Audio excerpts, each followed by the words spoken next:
things really are looking up. It's not only is the end of lockdown in sight, but Line of Duty is back. Yes, but will we be any closer to finally knowing the identity of the fourth member of H? Gail Vella's murder is this force's highest profile investigation. Her life cut short, and whoever did it's got away with it. It will be our job to detect whether police corruption has contributed to this murder remaining unsolved. There is no corruption in this police force. A barefaced liar promoted to our highest office. You should investigate. Believe me, we will. You have no idea what she's capable of. The whole line of inquiries has been deliberately suppressed to protect organised crime. I had nothing to do with it. All I know is somebody's behind all this. I'm being framed! No! Do you still believe there's a fourth man out there? Man or woman? Oh, see, so it? good. AC12's Kate Fleming, otherwise known as Vicky McClure, joins us now. Hello, good morning. What actually can you tell us? I can tell you that from Series 5, we are 18 months ahead in the story. I can tell you that we've got Kelly MacDonald, who's playing Jo Davidson, and AC12 need to investigate a murder investigation that she's working on. That's it. Okay. Is that it? That's all you could get? I mean, to be fair, we wouldn't really want to know, would we? I mean, we don't want to spoil it for ourselves. We've waited this long already. Will we, though, get enough information throughout this series that will satisfy the likes of us who are just chomping at the bit to know where this is going? Yeah, I think you will. I know Martin's been teasing people saying, you know, we're going to be giving out quite a lot of answers to things that people want. And he's not wrong in saying that, but I wouldn't say what they are. I mean, it must be so painful. I'm just so glad it's out this week. Yeah. So we can start and open up, because actually the first episode is quite revealing in terms of where the characters are, the returning characters, myself, Adrian and Martin. A lot happened in Series 5 that was always going to have sort of repercussions. So, yeah, episode 1 should be quite a good point to start everyone off and answer a few questions. Well, we've got an extra episode this time. You've made 7. Yeah, I know. I mean, you'd think filming in the conditions we did, we were lucky to get 6. So I'm quite proud of us for squeezing one out. We didn't know that at the time either when we were filming. It wasn't like, oh, by the way, we're sort of making another episode. It's just the way that the dream of the edit, really. A lot gets saved in the edit and a lot's obviously been made in the edit. So. And how was it sort of filming under those conditions? Because that must have been very different for all of you. Yeah, I mean, you guys all know it's just, it's fine because in the great scheme of things, we're lucky to be at work. The thing that, you know, I found difficult was the schedules, the practical things, and then also just the fact that it takes the fun out of stuff. You know, there was no bars open, and when you've done a big scene all day, you know, whether it's a sort of 30-page interrogation scene, going to the pub for a pint afterwards was sort of release.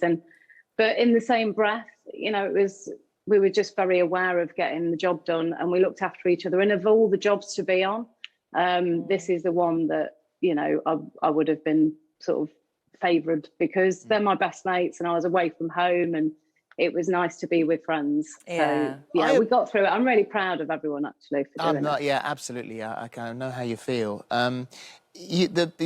Because you're such mates and it's a very tight unit, you get on very well. You say the outtakes are hilarious, but on you know, when you're actually recording, then, you know, it's very serious. And you've got these people that come from outside. You mentioned Kelly MacDonald, but also Shalom Broom-Franklin, who's Detective Constable Chloe Bishop, new to AC12. She carries quite a lot of the story.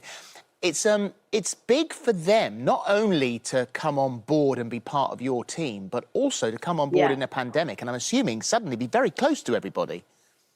Yeah, again, that was, you know, it's like when we started the shoot in February, it was like, oh, great, there's loads of really good bars and restaurants and we all hang out. And it's, you know, it's really important for us to be together to learn the lines to start with.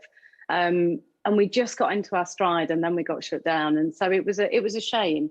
But I've got to say, I mean, to come onto the show, it's a big old task. And Shalom, you'll see, has quite a lot of lines. And I remember sort of looking at the script going, thank God that's not me.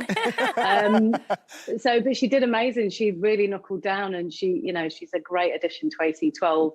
And Kelly MacDonald, you're all going to be in for one hell of a treat. Her character's got an incredible story, and Kelly's, an iconic actor. So we've always been really lucky with casting. I think it's cleverly casted, and we always have people that sort of fit really well into the team, into the crew. So yeah, I'm excited for everyone to see it. Oh, we literally can't wait. And Vicky McClure, the writer, he obviously knows the characters so well, but he knows you guys so well. So when he's writing sort of the new season, is he thinking about you when he's writing the lines and the things that you will enjoy delivering? Yes, I think he does. I think, we're sort of like near on 10 years now. So him and AD have a lot of fun with Hastings lines. And I know that they're sort of like always chatting about different, Irish sayings that they can come up with, which is great. There is one that I wouldn't be able to share on this morning. This is a family show that I said in the last series that I thoroughly enjoyed every take. And there's a few of them this year. I can remember it. There's one in six. Yes. I remember it too. It's the one that began with a P, yeah?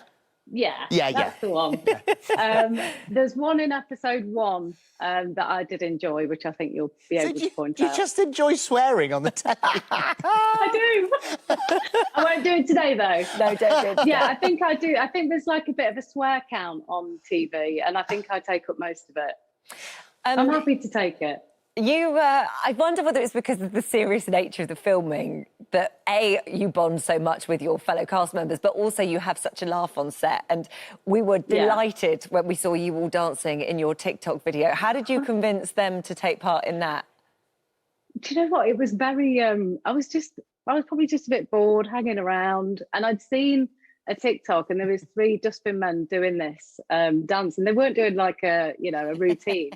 And I just like the fact that it was about being best friends. And so I just took my phone into the green room and said, let's just dance this. You can tell Martin's not got a clue what's going on.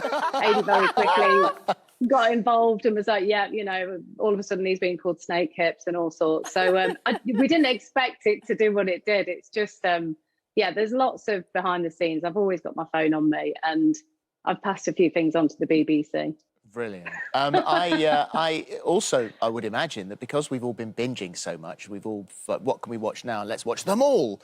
You've got a whole load of people who've watched Line of Duty right up to now that maybe wouldn't have been on board before. Yeah, I think you're right. I mean, I'd not watched The Crown before, and in lockdown, that was kind of like I went straight in and binged the whole of that. And I've heard a lot of people doing the same for Line of Duty. So it's great that we've got, new audience. And I don't know, I suppose it's the trickiest thing of Line of Duty is you can't binge series 6. So once we drop episode 1, that's the only one we're dropping. It's going to be week by week. But it adds to the charm of the show. And I think, sadly, it's not, we're not living in the same kind of world at the moment where it is that water cooler. But in terms of social media and all that kind of stuff, we have a lot of fun with it. And, it's great interaction for people. So, yeah, there's a lot of clues. If you've done your research and you've watched back, you'll be grateful you have.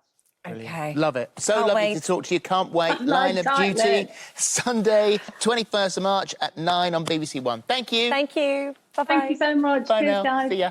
Right ahead of Line of Duty's return, we are bringing you right up to date with the story so far from AC12 on Friday's show.